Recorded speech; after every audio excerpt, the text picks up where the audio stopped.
just before I do that, a couple of housekeeping points. So the first is that this session is going to be recorded and will be posted on the CBCP website later. So I think for legal reasons, to make everyone aware of that fact. So I hope no one has any objections to that.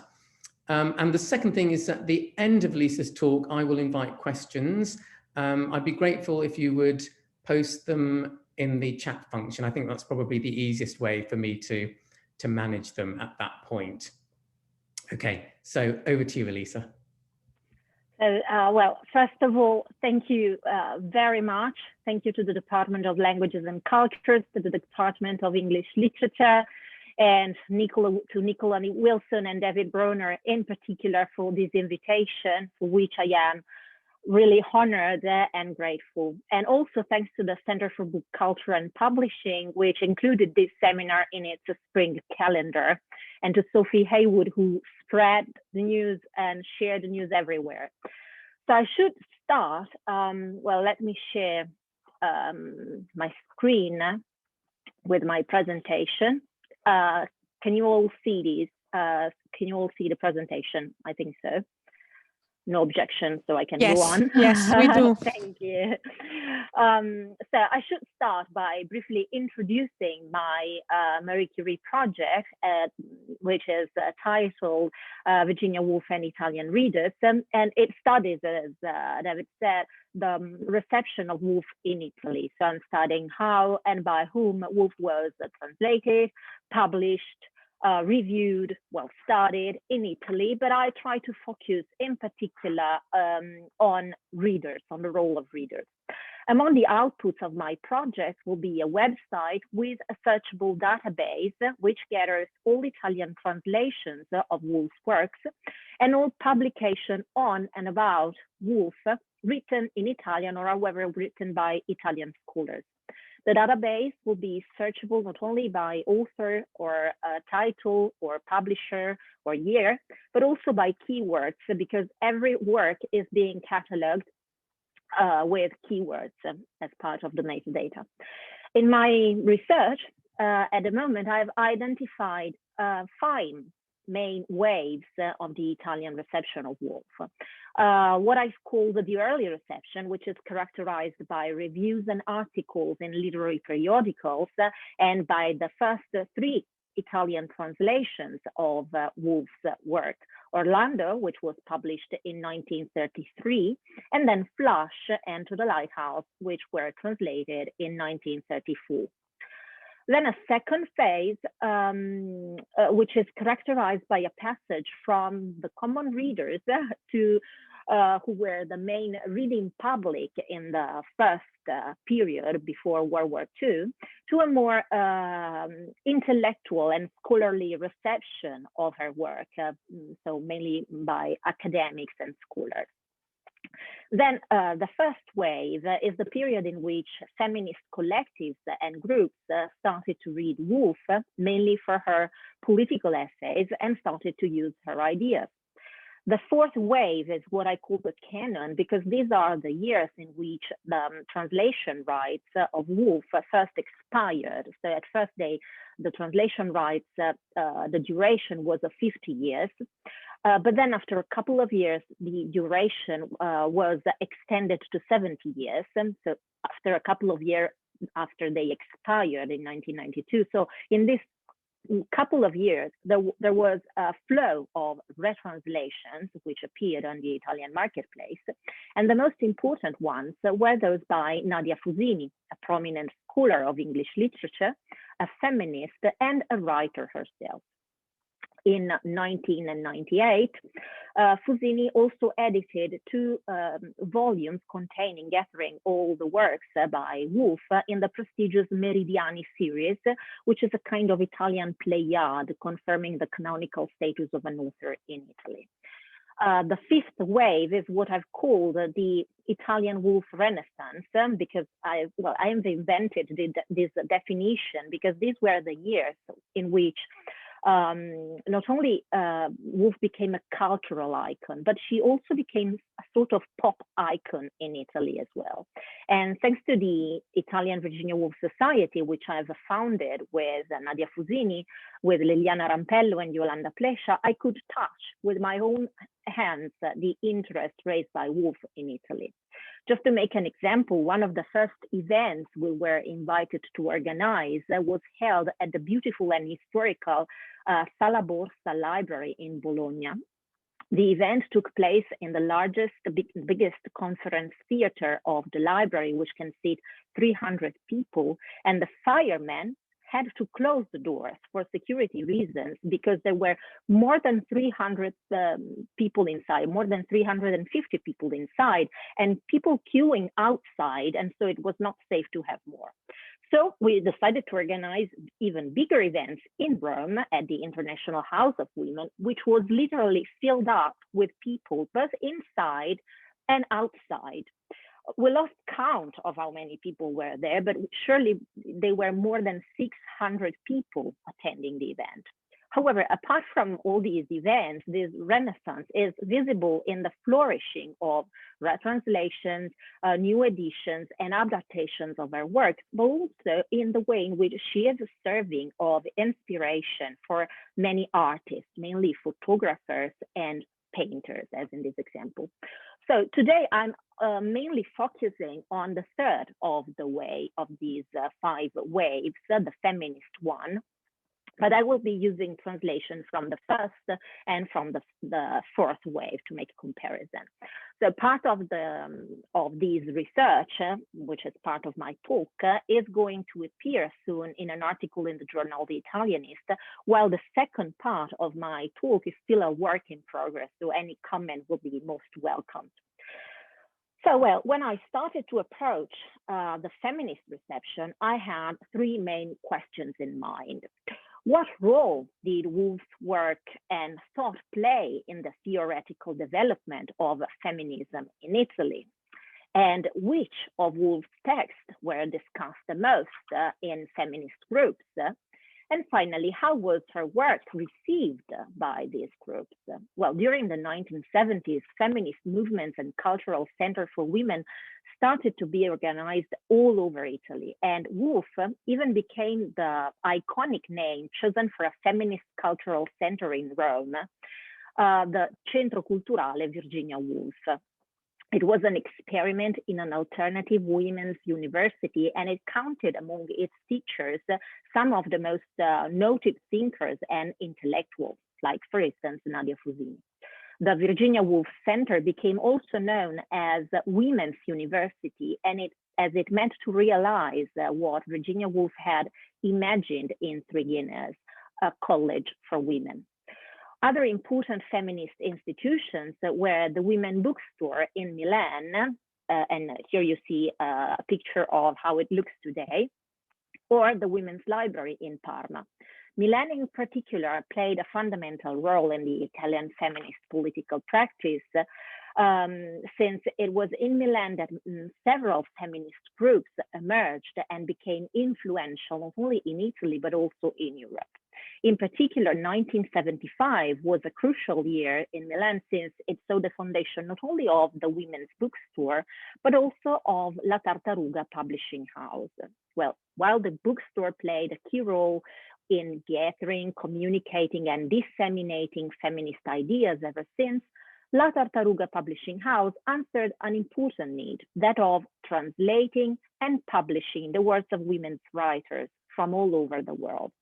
The press was founded by Laura Lepetit, who was part of the women who were around the bookstore, and she decided to start to open her catalog with the first translation of Three Guineas, which in fact inaugurated the catalog of the press in 1975, translated by Adriana Bottini, who was part of one of the feminist groups. As you all know, in Three Guineas, Woolf claims the existence of a direct link between militarism, totalitarianism, and patriarchy. She examines such link from her point of view of women and outsiders, since women had always been excluded from power and decision-making processes. Yet Woolf looks at her being woman not only as a condition of lack of rights and privileges, but as a condition of freedom from fake links to fidelity. And she goes so far as to declare that the word feminist could be burned and destroyed, and that emancipation of women is equally inexpressive and corrupt. Well, this idea was crucial for the feminists of the difference who frequented the women's bookstore, as they were against the emancipation theory that Italian feminism had predominantly endorsed up to that moment. And they aimed to look more thoroughly and consciously into the originality which goes with the fact of being women. The blurb on the back cover of the first Italian edition of Three Guineas, written by Laura Le Petit herself, as she confirmed to me, focused in fact on aspects directly connected with this idea. And I'll read. Woolf rediscovers the value of an obscure and different past that, by excluding the woman, leaves her a unique space in which to think of a different future. And again, the intensity with which Virginia Woolf lived her condition of woman and writer inside a society and a culture which did not belong to her has made it possible that all her work was a continuous research in this sense, an attempt to discover the secret strands of a discourse, not only about literature, but about self-awareness, to pass them on to the next generation and open the way to the new woman. So first of all, Le Petit appreciates Woolf's ability to consider women's exclusion from history not as an impediment, but as an opportunity. And secondly, she focuses on the importance of developing one's own consciousness and to frame this process as a legacy to be passed on to future generations of women. Well, this was an idea which stood at the basis of the concept of genealogy, which became fundamental for Italian feminism of difference, and in some way replaced the word feminism. Luisa Muraro, one of the founders of the Women's Bookstore and a philosopher who translated the works by Luz Irigaray, explained that the first genealogical practice in feminism was to know those women who came before us, because the knowledge of these women who had been the source of their original strength became their precedente di forza, their precedent of strength. And Woolf was such precedent. For the women of the Milan Women's Bookstore and also the Women's Library in Parma, who were already discussing sexual difference theory, Woolf's idea in Three Guineas were indeed enlightening. This was why, although published by a new and independent publishing house, when Three Guineas appeared in Italian, it immediately enjoyed a commercial success, as is proved by the fact that it was reprinted after less than a year. In 1978, Laura Le Petit eventually decided to accept Feltrinelli's offer to acquire the Italian rights to publish a paperback edition of the essay. And as I've discovered, thanks to the letters held in the Hoger Press archives at the special collections in Reading, where there is a file entirely dedicated to the press La Tartaruga, this was done mainly for the sake of allowing the book to have even greater distribution and success. Feltrinelli eventually published the book prefaced by Luisa Muraro.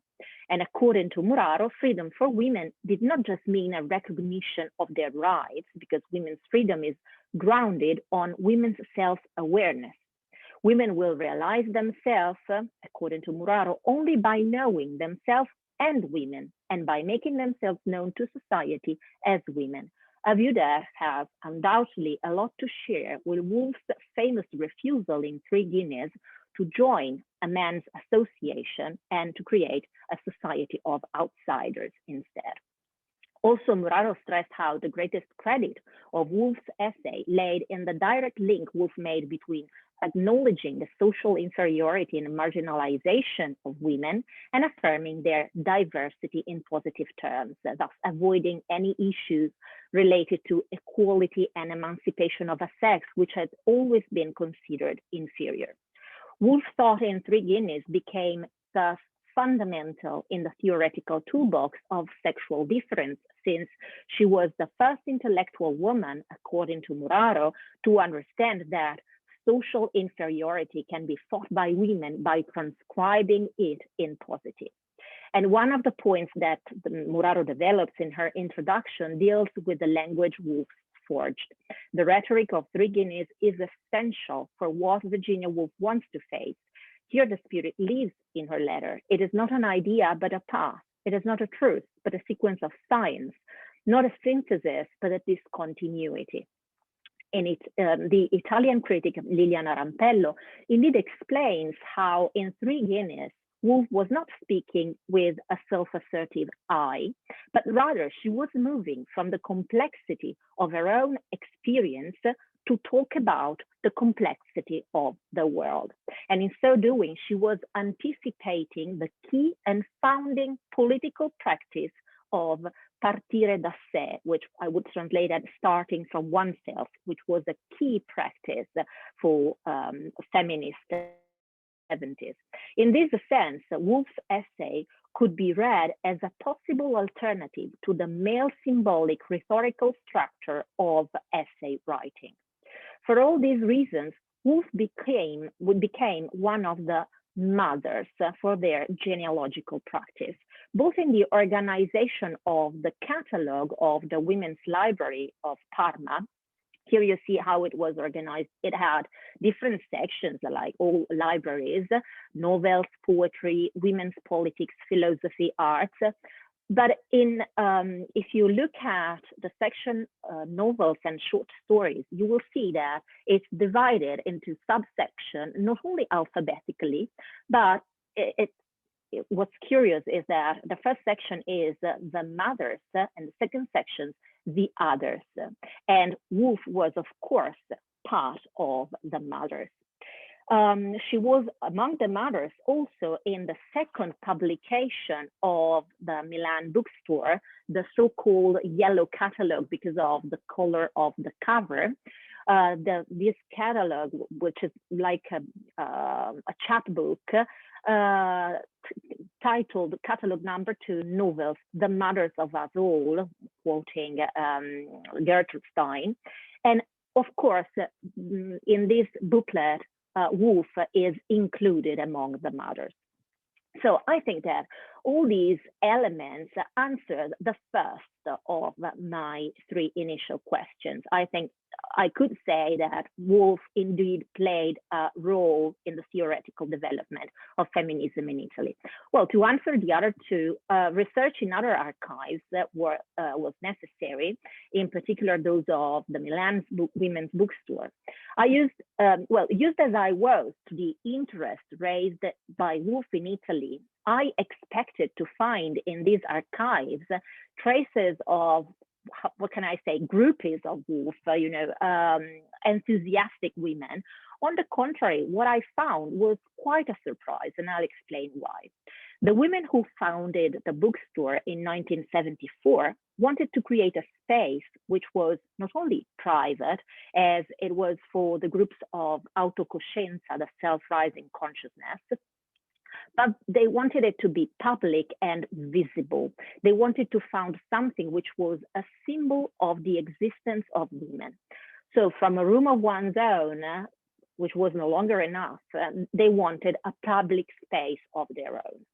Inspired by French feminist groups like Psychanalyse Politique and by the thought of Luce Rigaret, the bookstore engaged in a search for symbolic female reference points and, more importantly, a different language that could give expression to this sexual difference. Well, a large part of the work undertaken by the group of the Women's Bookstore was thus that of finding a sex-weighted language through the reading of women's literature. This research of a female symbolic system and this research in women's literature to find the first figures of freedom led them to establish a collective called Gruppo Romanzi, Novels Group. Well, the Novels Group gathered fortnightly at the women's bookstore from May 78 to June 79. Since the name of the group might be misleading, I want to note that the novels group was not a reading group, but a political collective that used literary text for its political praxis. So the women who promoted the group aimed, above all, to understand how conscious of herself as a woman the writer was. They wanted to identify in the plot, in the character's construction, and or in the language, the beginning of an invention of the figures of women. I'm quoting from the Memos of the novels group. The novels group assumed that the act of reading is a political act, and therefore the group used literary text to stimulate personal and political reflections which could propel their political praxis as a way to build a new theory of feminism. Since Virginia Woolf was, of course, among the writers they read, the notes taken during these meetings are particularly helpful to understand how Woolf was first read by Italian feminists and the type of role she played in the discussion around female symbolic systems. The discussion of the collective evolved mainly around three issues. First, the idea of void linked to the condition of silence in which women have been kept historically. Second, writers' biography, which were used both as terms of comparison for the women themselves and also to better interpret novels. And third, political benefits that could derive from reading novels written by women. And here, the fact that they chose to read among all Woolf's novels To the Lighthouse becomes relevant. Their reading of Lily Briscoe, for example, was strongly influenced by their knowledge of Woolf's biography, which led them to identify Lily with Woolf and almost read the novel as an autobiography. One of the women even declared that the knowledge I developed of Woolf through her biography and diary made her novel decay at the level of an aspect of her life. A precise aim of the group was to reread those novels with a specific attention to literary language, since the collective considered existing language unsuitable or at least insufficient to interpret reality because it was dominated by a male symbolic system. They thus wanted to understand if literature written by women allowed a female symbolic system to appear. For this reason, it's also very relevant that they read Woolf in Italian and not in English, as it was confirmed to me by one of the founders of the bookstore and one of the organizers of the novels group. And so they read Woolf in translation. So what happened when the collective actually read Woolf? When the novels group started gathering, we were sure that Virginia Woolf would have catalyzed the interest of many of us. Almost everyone had read her, and most of us liked her. Her way of writing and her biography suggested adhesion and identification. But when her texts were discussed, we registered a strong drop in interest, almost a refusal, probably because the work we had done up to that moment as a group had weakened the general tendency to identification. And then because Virginia Woolf let us glimpse a condition difficult to elaborate, both for her and for us, which however remained unsolved. To the Lighthouse in particular was criticized by the women of the collective merely because of the fixed traditional roles of the two female protagonists. For Mrs. Ramsay, the vision is finding in herself a point of resistance where to retire from the look of others, a nod-shaped triangular shadow. How to break out of it? There are two ways: Mrs. Ramsay's triangular shadow, long, dark, and impenetrable, or Lily Briscoe's work to give shape to things. This contrasting situation of Mrs. Ramsay or Lily Briscoe represents the conflict between giving shape to the family, creation of children, others' well-being, living up to others' desire, and giving shape to oneself, creating for oneself, giving shape to one's object, to one's desire, blah, blah. The collective didn't like this because between the affectionate self-erasure and the personal self-realization, there is for us an open fringe. Well, this is the main element of their criticism, working as they were on the concept of identity and sexual difference in order to describe and shape a woman who could really be free to be whatever she wanted to be. They could not accept this dualistic image of women presented in Woolf's novel. Moreover, one of the main questions of sexual difference theory was how to unfasten one's attachment to and identification with certain images, certain forms or behaviors or expectations that are constitutive of femininity. And in Woolf, they saw an attachment to expectations which are constitutive of the male symbolic system and could not work for them. This led Italian feminists to claim that Virginia Woolf was an excellent essayist and not a fully accomplished novelist. Well, this was quite a surprise, quite unexpected for me, since To the Lighthouse is nowadays considered in Italy one of the key texts to discuss the symbolic system of women. So at this point, I looked back at my three questions, and it seemed like I had answered all of them.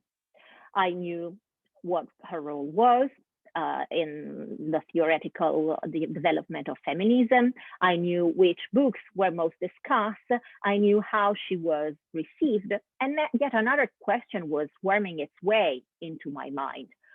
Why? I mean, is Mrs. Ramsay like this? Is she dark, impenetrable? Is she someone who is only able to give shape to the family? Well, yes, in part, but she is certainly much more than this. I mean, she's a special human being with a kind of superpower, the power of creation. She has the power to create well-being around her, but also the power to create beauty. In her book, Il canto del mondo reale, Liliana Rampello noted how Mrs. Ramsay's tasks and talents are embodied by three verbs: merging, flowing, creating.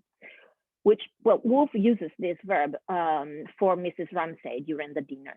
This power is a talent that Mrs. Ramsay shares with other women, for example, with Clarissa Dalloway, but with any women who should want this power for herself. The power to foster the pulse of life inside them, to offer beauty to those around them, the talent to merge things around them, and in so doing, organizing the chaos around them. Mrs. Ramsay had the power to allow plurality to exist by embracing it and in so doing, creating it. I'm quoting from Rampello. I wondered why this powerful characteristic of Mrs. Ramsay had not been noticed by the collective. Why was there no trace of these elements in their memos, not even a discussion about it?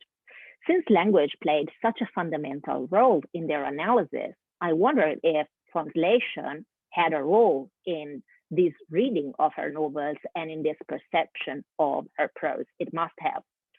So let's consider her most important power, this power of creation. And let's take as an example the scene in chapter 7 in which Mrs. Ramsay is sitting by the window with James, and she gives her sympathy to her husband, Mr. Ramsay, and while she does this, she is burning and illuminating, and she is a fountain and spray of life. And yet, it's never enough because he wants more. He must have sympathy. And while she shines and burns to give Mr. Ramsay the sympathy he needs, she is thus described. Flashing her needles, confident, upright, she created drawing room and kitchen, set them all aglow, bade him take his ease there, go in and out, enjoy himself. She laughed, she knitted. Well, how did the women of the bookstore read this passage, for example? I compared it to the only Italian translation available on the marketplace at the time, that of Giulia Celenza, who had first translated the novel in 1934. Even though there are no traces of censorship in that translation, while there are traces of censorship, for example, in the translation of Mrs. Dalloway, it, however, confirmed to stylistic, poetic, and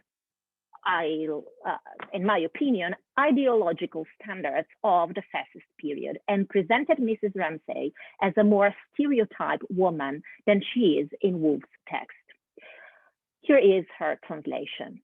Well, here there is no trace of creation. The verb created, creare in Italian, disappears. And instead of creating drawing room and kitchen, she supplies them, riforniva, probably with food. I don't know. Being an Italian mother, it might be that she supplied them with food, which is everywhere for Italian mothers. But just then to invite her husband to sit down comfortably, invitava il marito ad accomodarsi, which is quite different from what Woolf says. In 1992, Nadia Fusini retranslated the novel, and as I've mentioned, she was not only a prominent scholar of English, but also a committed feminist. I thus wanted to make a third comparison to see if her retranslation might have been among the reasons why the way in which To the Lighthouse is read today has changed. And here is how she translated. Well, here Mrs. Ramsay creation is back. First of all, li creava lei, the verb creation is back.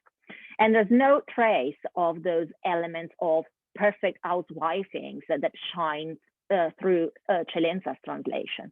This has more to do with what Mrs. Ramsay is capable of. There will also be a lot to say about that word upright that Celenza translates as sedeva, ben dritta sul busto, which has to do with her posture, like she was sitting properly as she should have been sitting, while it's much more than these. And Sarah Sullam wrote a very good essay on this posture of Mrs. Ramsay, but it would be too long to discuss it here. The importance, however, and the proof of the importance of this creation by Mrs.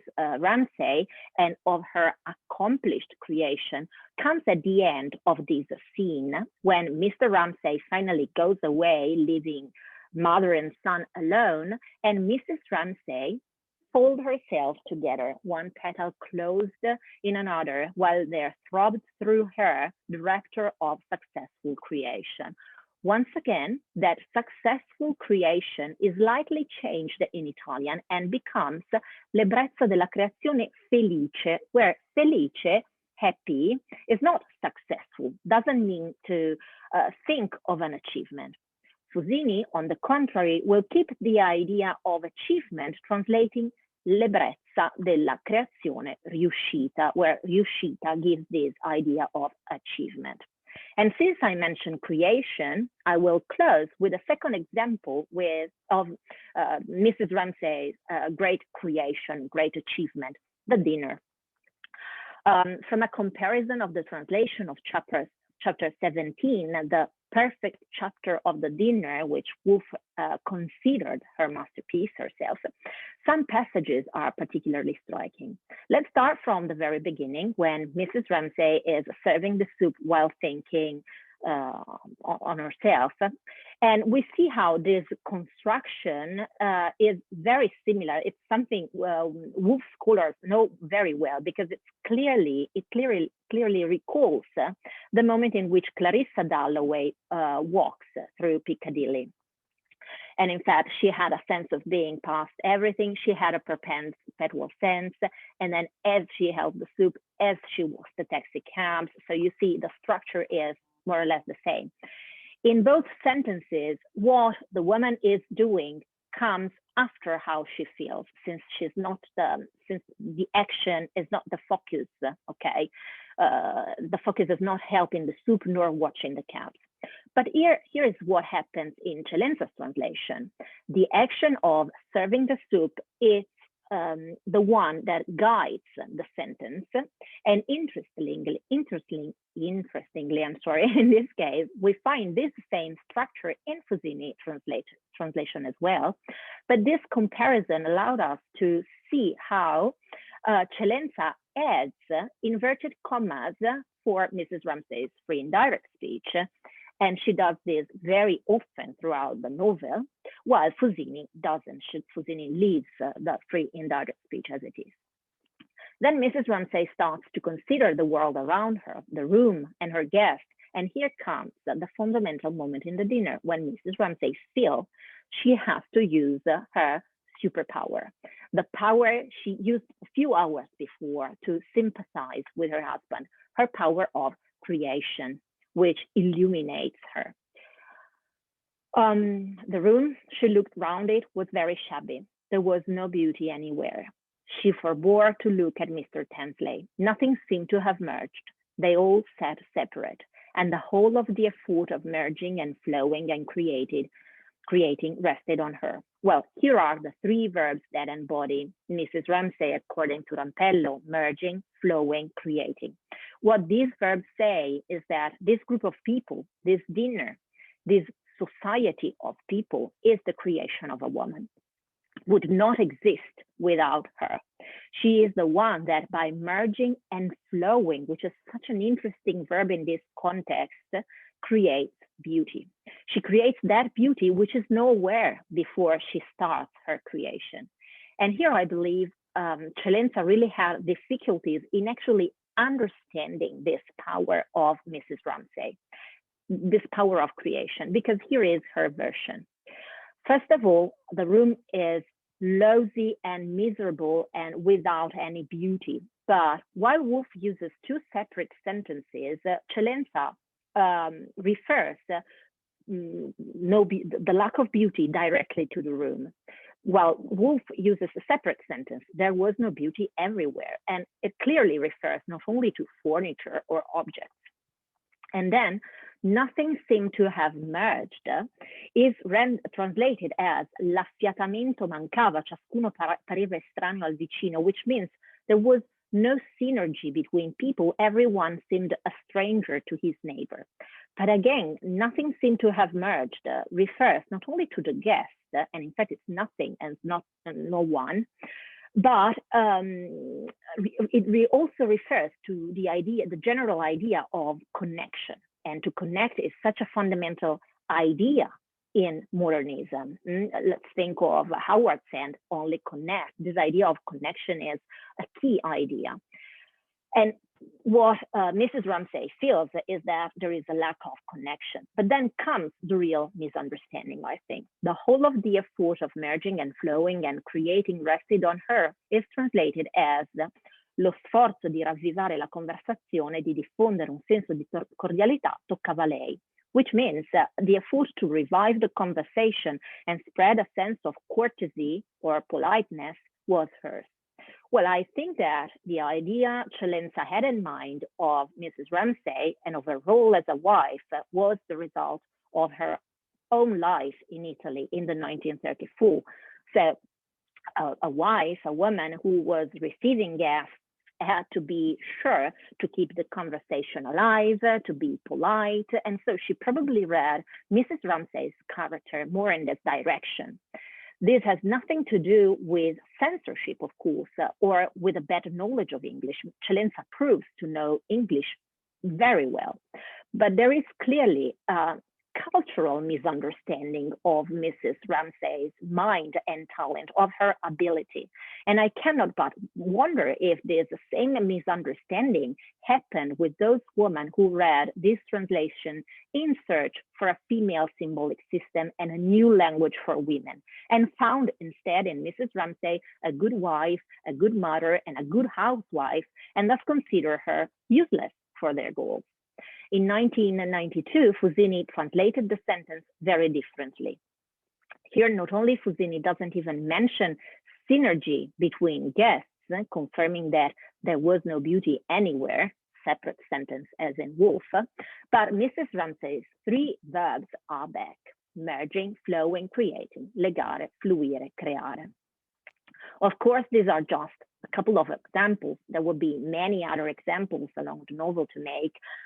Example of stylistic or lexical ambiguities that help to present a slightly distorted image of the two women and of their relationship too. And I just want to make an example of their relationship. The first time Mrs. Ramsay looks at Lily, for instance, she thinks with her little Chinese eyes and her puckered up face, she would never marry. Eccellenza translates, con quegli occhietti cinesi e quel visuccio vizzo, non c'era caso che quella lì trovasse marito. But quella lì, that one, is quite disdainful and was quite typical of a certain way to refer to other women to criticize them. My grandmother used to say quella lì when she wanted to criticize the neighbor or anyone she didn't like. But in Mrs. Ramsay, there's no trace of such disdain. On the contrary, she is making a consideration and she pities Lily in some way for this. In Fusini's translation, there's no trace of such disdain again, and she translates, con quegli occhietti cinesi e quel viso avvizzito non si sposerà mai.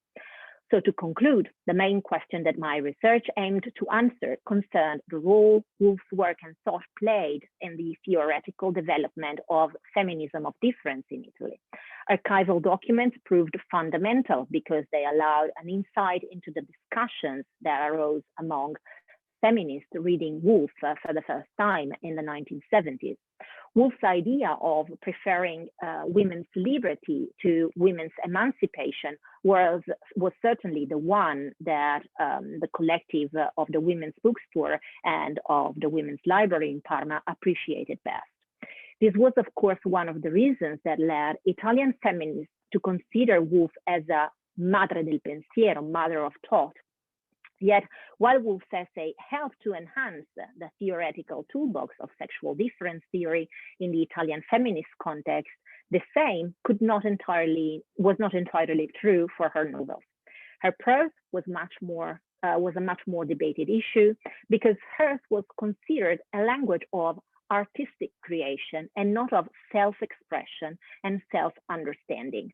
I believe, however, that this interpretation partly came from the fact that she was read in translation and that the translation bear cultural influences of the stereotype, social and familiar roles of women that the translator had probably interjected because of the age she was living in.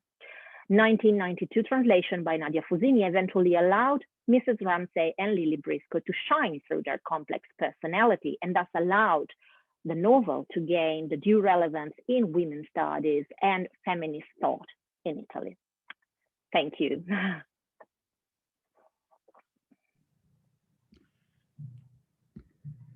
Thank you so much, Elisa, for that fascinating talk.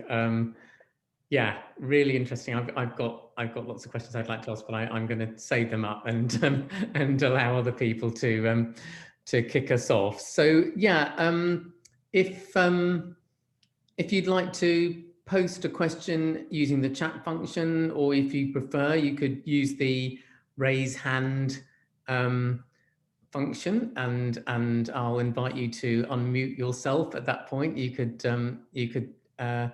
voice your question if you would prefer, but I'll throw it open now to the floor, as it were.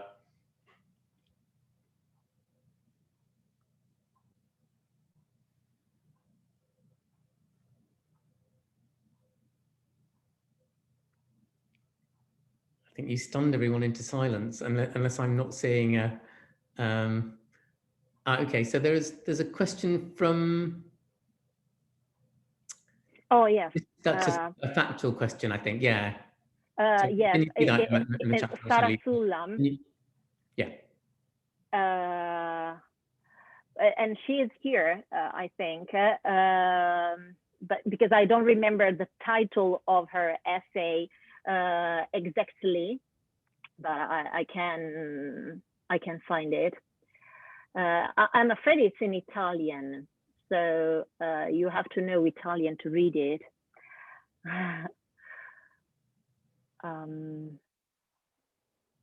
Okay.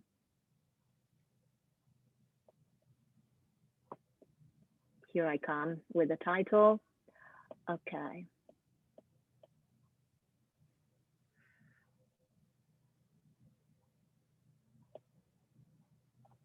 Okay. Yeah, can I ask you a question, Elisa? I'm going to ask you a question. So, yeah, about, so you mentioned at one point that there was some censorship of some of Woolf's publications. I think you said Mrs. Dalloway was censored. But you've obviously in your talk, you've been focusing on something that isn't exactly censorship, but more, as you said, kind of translations that are influenced by cultural stereotypes or cultural influences of the period. But I'm just wondering about the kind of relationship between those things and whether that might be a slightly blurry line. So I'm just wondering, at what point do cultural stereotypes or influences shade into a kind of ideology which might have either explicitly or implicitly been brought to bear on the translators of Woolf's fiction in fascist Italy in the 1930s? Okay, yeah, well, the reason why I say that we cannot speak of censorship here is because there are passages which might have been quite, complicated, problematic during the fascist period. Passages in which sons and the son, mainly James, dislikes his father, disapproves of his role, of his patriarchal role in the family, or moments in which Mrs. Ramsay does not tolerate him, having him around. And these passages are there. I mean, they're not censored. Celenza does not try, to make them softer. They're just there. But then there are moments in which she is, I don't know, sometimes she underlines the fact that she is the mother and he is the head of the family, for example. Many times Mr. Ramsay is called il capo famiglia, the head of the family, while he is never called like this in English. But again, Celenza does not try to change, the image of Mr. Ramsay. It's just that it's like this. I mean, the father is il capo famiglia, and so this is the way we call him. When I say that there are for example, she translates some words in an old style, older than she should have, than the words she might have used. For example, she uses piantito instead of pavimento for floor. Piantito is a word we never use in Italian, and we didn't use it, not even back in 1934. Or the use of pronouns, she uses colui, costui instead of he, lui, lei. So there is a stylistic difficulty in all the novel, as if she wanted to render a very poetical style. But then there are this glimpse, these passages where she kind of misses what's really going on in Mrs. Ramsay's mind. If you compare this kind of translation with, for example, the translation of Mrs. Dalloway, which was done by another translation, so I'm not comparing the two translations by the same person. But when I say censorship, for example, in Mrs. Dalloway, the scene in which Sally kisses Clarissa on the lips is cut. Sally kisses a flower instead of Clarissa in Italian.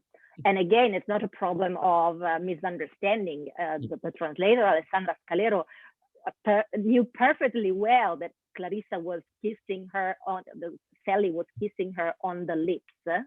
but she translates baciò il fiore, baciò la rosa, I'm sorry. So she kisses the rose.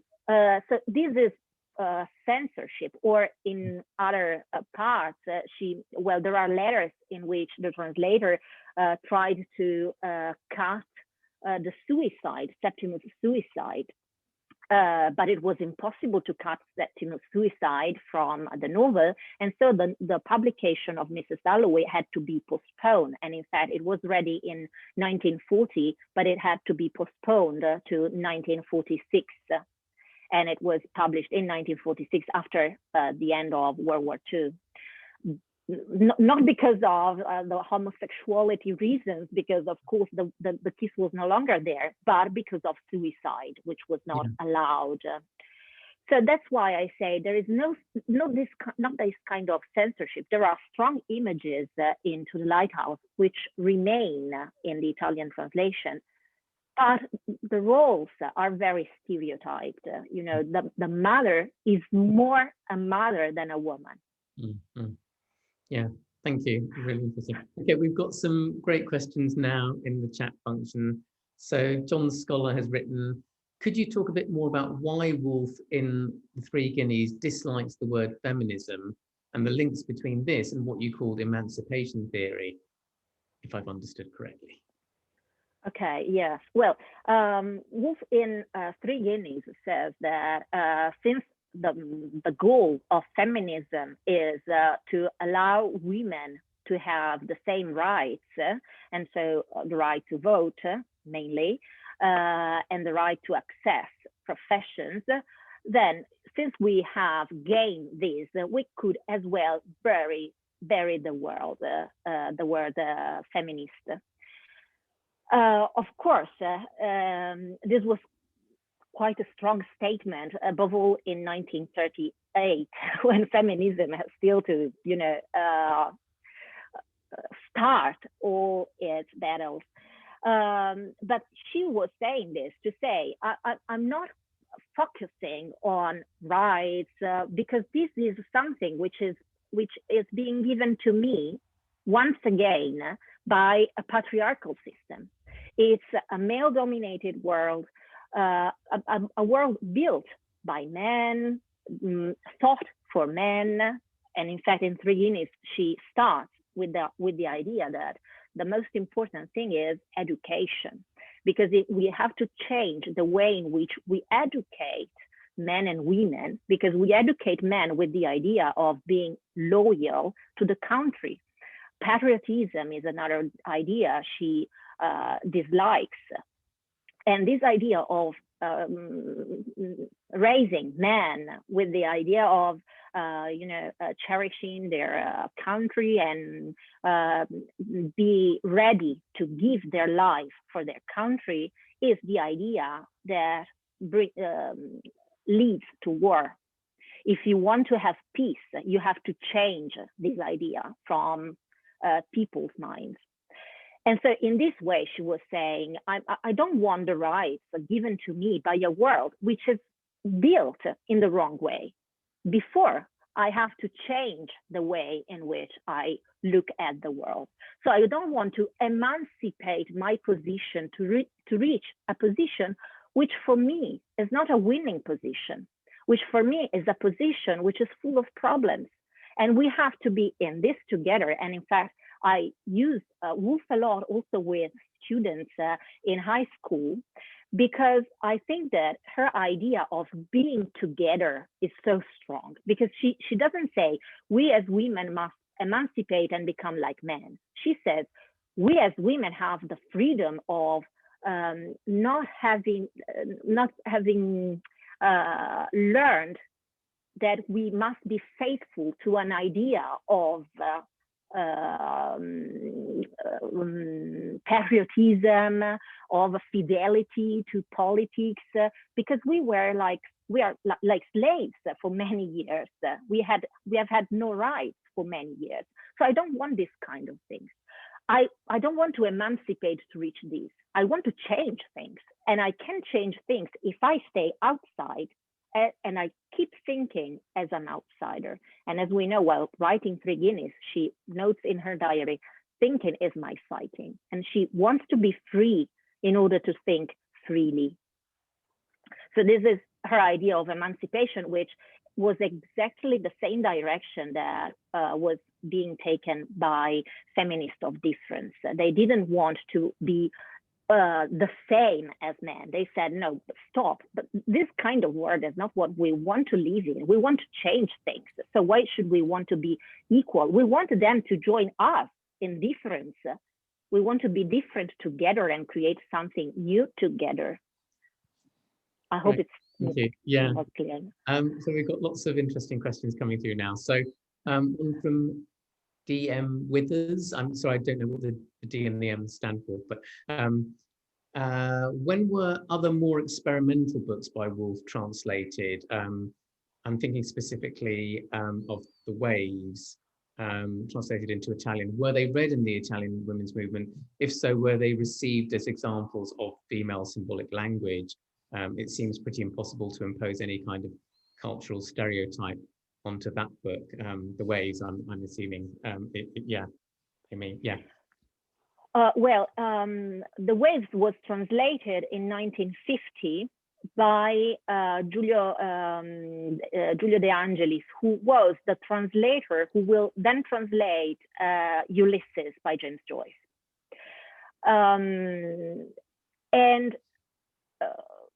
It was received. There was a better reception when it was read in English than when it was read in Italian, because it was translated during the 50s when in Italy the audience, the reading public, was concentrating on something really different.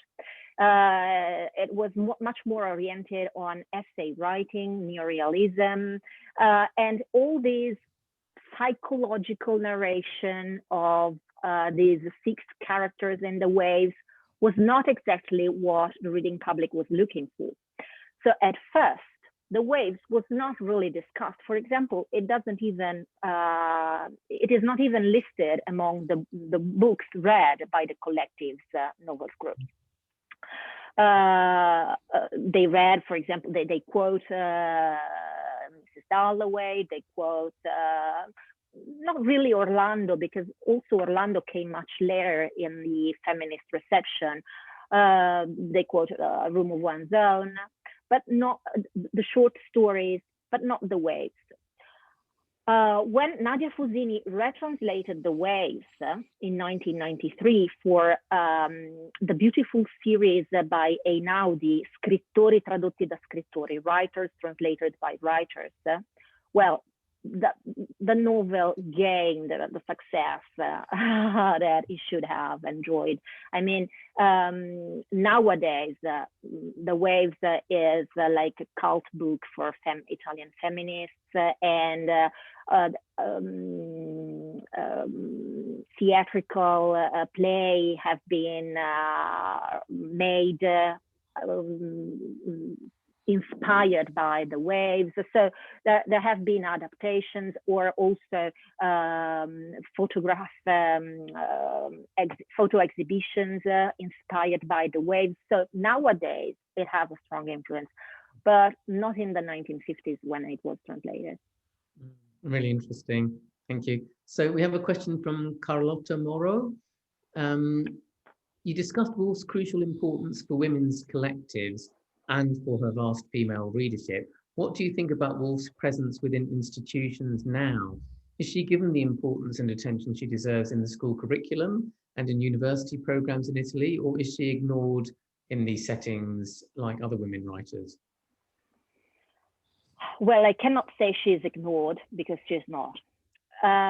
Is she getting the attention she deserves? Well, for me, it's never enough. Okay, she should have more. But I must say that as Virginia Woolf Society, we organize workshops in schools. And as soon as we made public the idea that we were organizing this workshop, we received, I don't know how many, but dozens of requests for workshops. And we have already organized some workshops. And also inside, in my Marie Curie fellowship, I am organizing workshops with schools.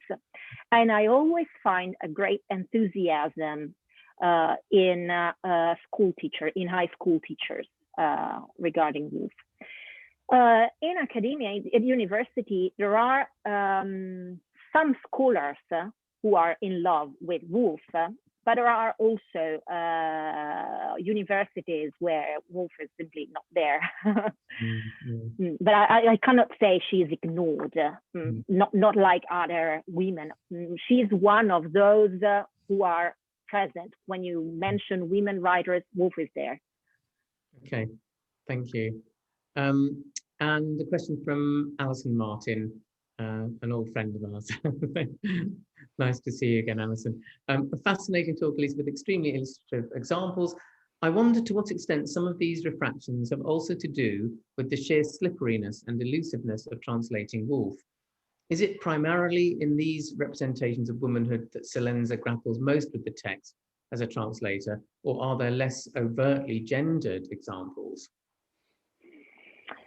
Well, as I said, this is a work in progress, and so I'm still checking this, because this is a question I was asking myself as well. I mean, has this has to do just with Mrs. Ramsay, or does it have to do with other characters as well, or I don't know, narration of other situations? And at this point, from what I've seen up to now, okay, so I'm at a first comparison. So I read everything once with the three, translations in front of me with a comparison. From what I could see, it has mainly to do with her being a mother who is really strongly represented, and her relationship with Lydie. It's really hard, the way in which she represents this friendship. It's not so much like this with, for example, her son or her daughters or the other characters, William Banks, Tensley, are not, these things happens less, I would say. So there are stylistic issues, as I said, strange words, or I don't know, some lyrical passages, more poetical than necessary, but which however don't change so much, the intention, the perception of. For just an example, the book starts with, yes, if it's fine tomorrow, but you have to get up, to wake up with the lark. And Celenza, for example, translates, ti dovrai svegliare al canto del gallo. So she changes the animal from the lark. She says, you will have to get up with the cock. But it's just because in Italian we say si è alzato al canto del gallo, to say at the raise of the day, okay? Of course, Fusini left lark because when she translated, she already was a scholar and she already knew how lark is important, a reference there. Both for the reference to Romeo and Juliet and for the reference to the beginning of Mrs. Dalloway, where lark is used with a different sense of the world, but with this idea of up and down, what a lark, what a plunge. So of course there are, echoes in these words. Celenza changes the sentence, but I cannot say that this is something she does because of a cultural influence or anything like this. It's just because she wanted to give the same idea we use in Italian. But still, it's in progress. So yeah, no, really interesting. Yeah, thank you. So Nicola Wilson asks, can you say a bit more about your methodology for thinking about and determining reading experiences, it's always very difficult to capture. And she's written, P.S. Great description of ideas in 3 guineas. Thank you, Nicola. Well, yes, it's always very difficult.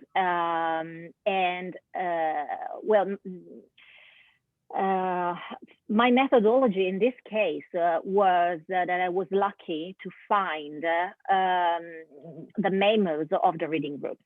And so these memos are quite disorganized, but in this way, they are a real flow of thoughts. I mean, they're not organized to be published. They are then published in the yellow catalog, the one I show you, collects all their thoughts reorganized. But in fact, this is a publication, so this is something different. While in the memos of the groups, you find the immediate reaction, and sometimes it's very difficult to understand what it's written on the pages, okay, because it's just idea coming from you don't know whom, because another one say, then I don't know, Carlotta mentioned this, and then Maria says she disagrees, okay. But that for me was really interesting to appreciate enthusiasm or disapproval, or something they all share, an idea that they all shared, or something it was an idea of some of them but not of the other. So that was really, you know, precious. Another thing I tried to do was to make surveys for, of course, it works for contemporary readers. So I produced a survey which I shared through the channels of social networks of the Italian Virginia Woolf Society, asking people when they started to read Woolf, which novel they started with, and so on. And this was another idea. But again, it's just partial.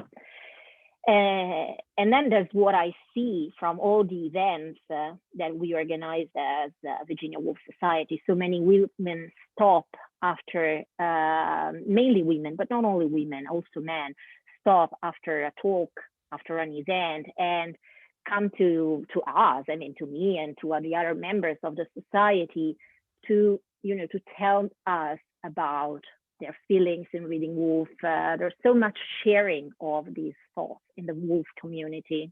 And so again, this is another thing that helps me, but of course it's less scientific. Thank you, Elisa. So we have a question from Stefano Rozzoni. I hope I pronounced that correctly. Thanks, Elisa, for your fascinating talk. A feminist perspective is evident in your project, and that's great. However, I wonder if this choice is related to the standpoint that you intend to pursue in your research, or because it is hard to determine other trajectories in the reception of Woolf by Italian readers. No, there are other trajectories, Stefano, indeed. Of course, the feminist one is a very important one, because feminists managed to bring, to shed light on Woolf again, okay, in the 1970s, after a period in which she was a bit suffering from the context, the cultural context, and feminists managed to left journals, periodicals, radio, television, talk about Woolf again. So they were absolutely important. But there are other trajectories. Indeed, the first is the one for the early period is, of course, part of my first research on literary periodicals, and it illustrates the importance, fundamental, crucial importance of literary periodicals in the first half of 20th century, because really they were the place where culture was discussed. And it's so interesting to see what kind of topics they rise, what they discuss, how they discuss, which are the author the Woolf is compared to, who writes about Woolf. All this is really interesting. And also, I must say, there is a work on adaptation that has to do with feminism. But again, it's fascinating how there are only a couple of works which have been adapted again and again for theater in Italy, which are A Room of One's Own and Orlando. These are the two works which have been used most for the theater. But this is something I still have to explore, because it has to do with feminism, but not only with this. I think Orlando has to do more with Sally Potter movie, and I still have to investigate this. Right, really interesting. Yeah. Thanks to you. Okay. Are there any other questions? I can't see any others in the chat at the moment.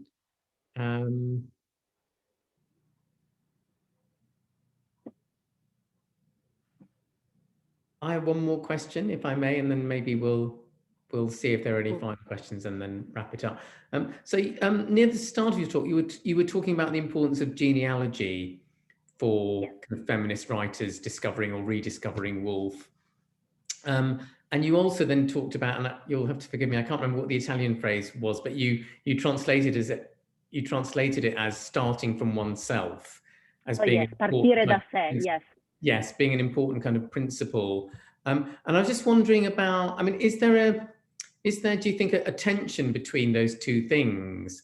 Because if you're kind of starting from yourself, that, to me anyway, that implies a certain kind of autonomy, and perhaps even implicitly a rejection of the idea that you need to have a genealogy in order to establish that autonomy. Whereas, yeah, genealogy implies that is precisely what you need, that idea that you have to kind of situate yourself in a tradition. You have to find those precursors in order to make that kind of claim for yourself.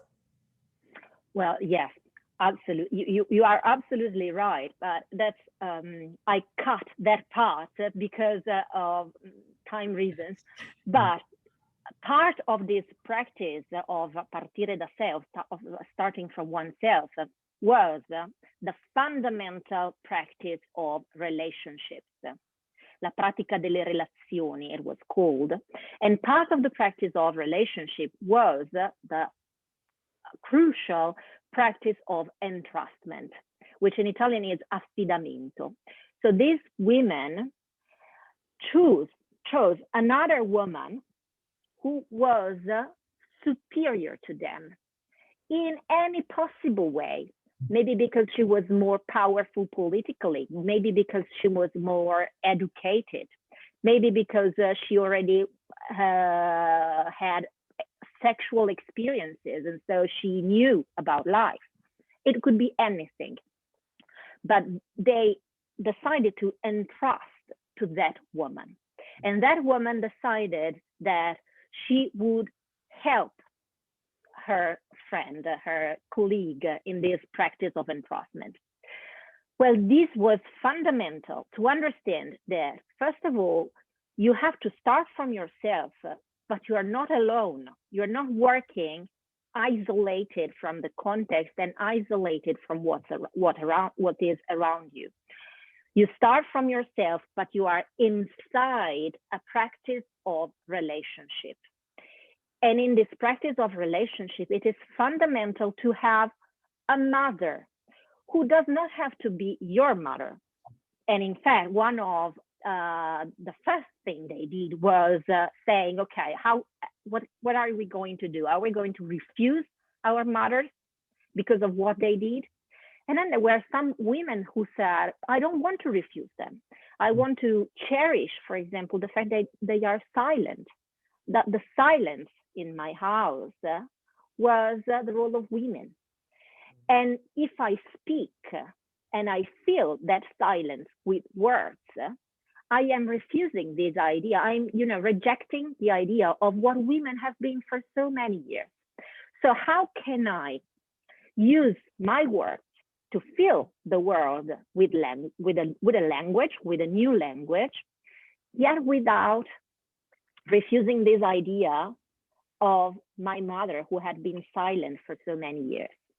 So these are all very complicated matters, and this practice of entrustment helped those women to go in the world together, to walk together towards something which they could build together, always starting from their own. I mean, they didn't want to take the world as it was. They said, no, I will first have to know who I am, because I don't know who I am, because I have been described mainly by someone who did not know anything about me. And so if I want to know myself, I have to sit down with other women and discuss who we are. So in this sense was the practice of to start from your own, and which is similar to Woolf's idea of a room of one's own, which is not a place where you hide from the world, where you close and you don't want to have to do with the rest of the world. It's a place where you need to be if you want to have time for your mind, if you want to have the power to think. Yeah, that's really interesting. Thank you so much, Lisa. Are there any final questions for Elisa before we finish?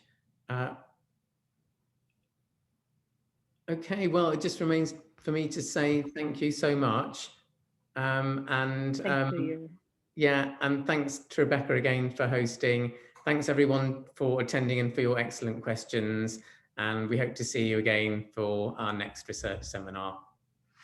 Thank you. Yes, thank you so to all of you for your great and stimulating questions. And thank you, David, for being such a great host. And thank you, and coordinator. Thank you so much, Elisa. Thank you. Thank you. Thanks.